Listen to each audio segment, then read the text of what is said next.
구원과 심판의 갈림길이라는 제목으로 하나의 말씀 증거하겠습니다.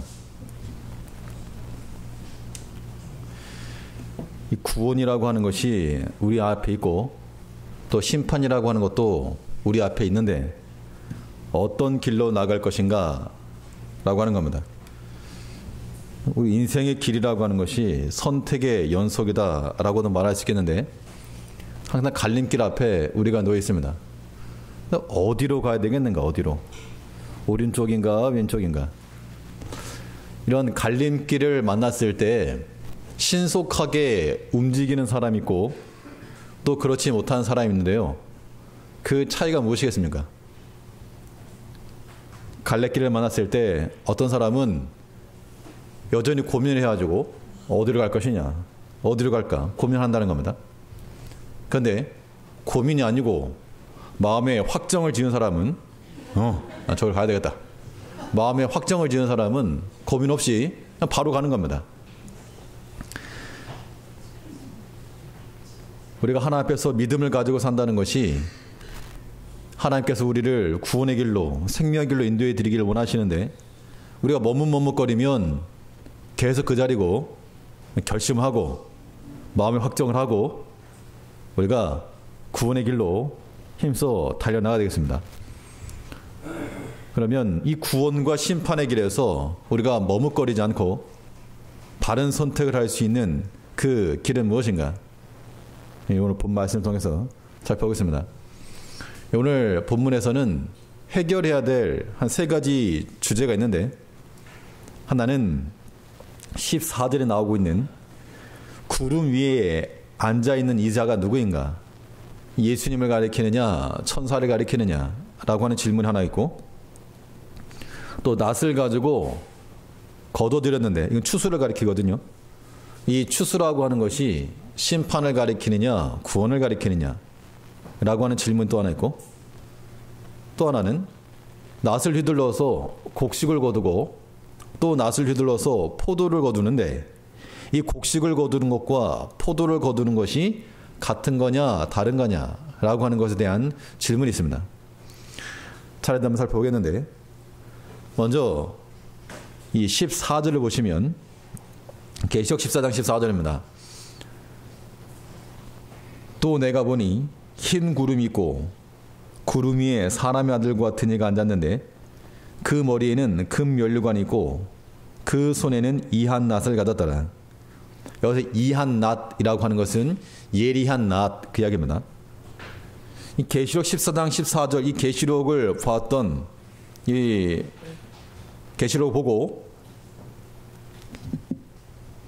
이 구절을 들은 모든 초기 성도들은 보자마자 구약의 어떤 성경 구절을 떠올렸을 것인가 하면 다니엘 7장에 나와 있는 말씀인데 다니엘 7장에서 인자 같은 이가 하늘 구름을 타고 와서 옛적부터 항상 계신 자 앞에 인도되매 라고 하는 말씀이 나오고 있습니다. 구름 타고 왔다라고 하는 무슨 손오공 이야기를 말하는 것이 아니고 이미 다니엘 때 예언을 통해 가지고 인자 같으니 여기서 인자 같으니라고 하는 것은 사람의 아들이다. 사람과 같은 사람의 아들과 같은 그런 얘기죠. 그러니까 계시록 14장은 다니엘 7장에 나와 있는 이 모티브를 가지고 있는 겁니다.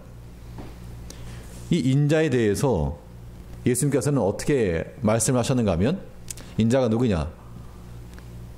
마태복음 20장에 보니까 인자가 온 것은 섬김을 받으려 함이 아니오 도리어 섬기려 하고 자기 목숨을 많은 사람의 대속물로 주려 함이니라.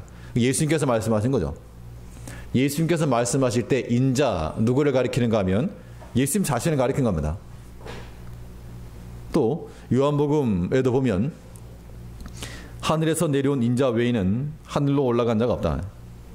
그러니까 여기서 말하는 인자라고 하는 것은 예수님께서 자신을 가리키실 때 자신을 가리켜서 인자 그 사람의 아들이다. 정관사 덜을 붙였는데 그 사람의 아들이다. 이건 분명 다니엘에 나온 그 구름과 인자 같으니 하늘 구름을 타고 왔던 인자 같으니 이를 가리키는데 그 다니엘서에 나왔던 그 인자 같은 이가 바로 The Son of Man이다.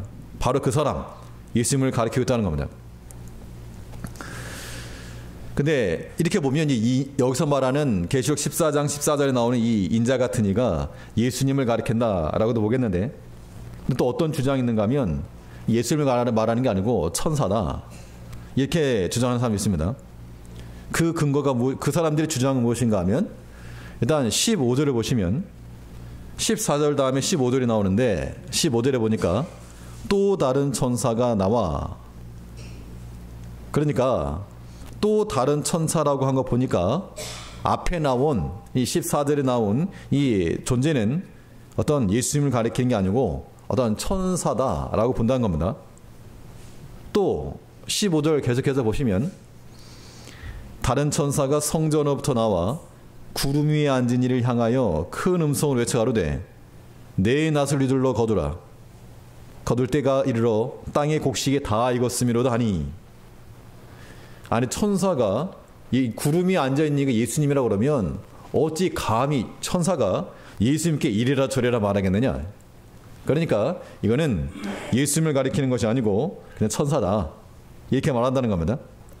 그래서 이 구름이 앉은 이에 대해서 또 다른 천사라고 하는 것을 보니 14절에 등장한 존재는 천사일 것이다 했고, 또 구름이 앉은 이에게 명령한 것을 보니 감히 어떻게 천사가 명령하겠는가, 이 때문에 예수가 아니다 라고 말한다는 겁니다.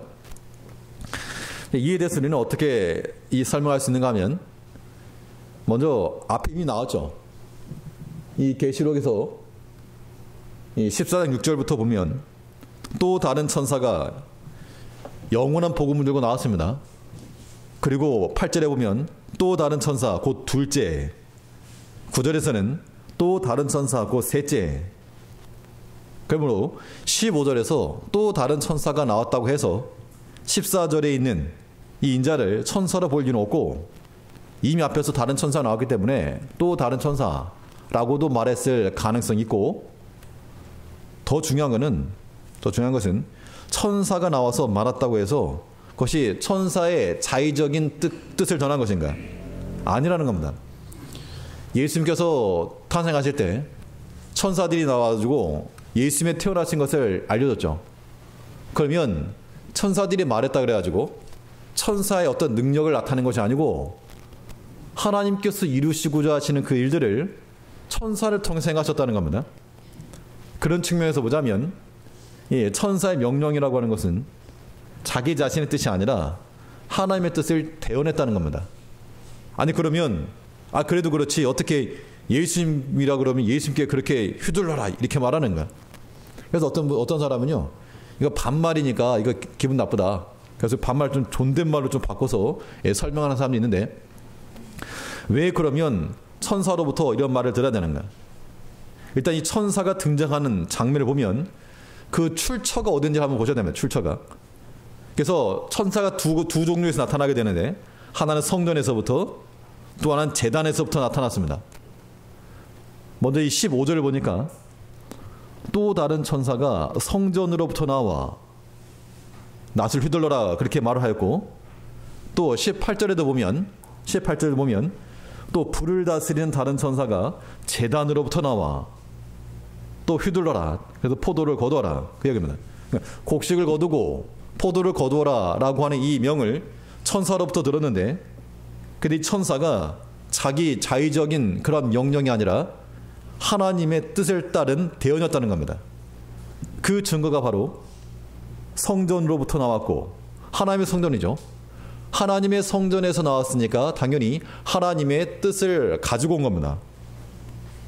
또 불을 다스리는 제단 그랬는데, 이건 한 번제단을 가리켰죠. 그래서 제단으로부터 나와. 그렇기 때문에 이 곡식과 포도를 낫을 휘둘러 거두어라 라고 하는 이 말은 비록 천사 입을 통해서 전달되었을지라도 하나님의 뜻을 대언했다 라고 우리가 이해할 수 있습니다. 그러면 예수님은 왜 천사에게 말을 들으셨는가? 예수님의 재림에 관련 이 사건에 대해서는 예수께서 친히 말씀하시기를, 주님께서 재림하시는 그날, 마태복음 24장에 보니까 그날과 그때는 아무도 모르고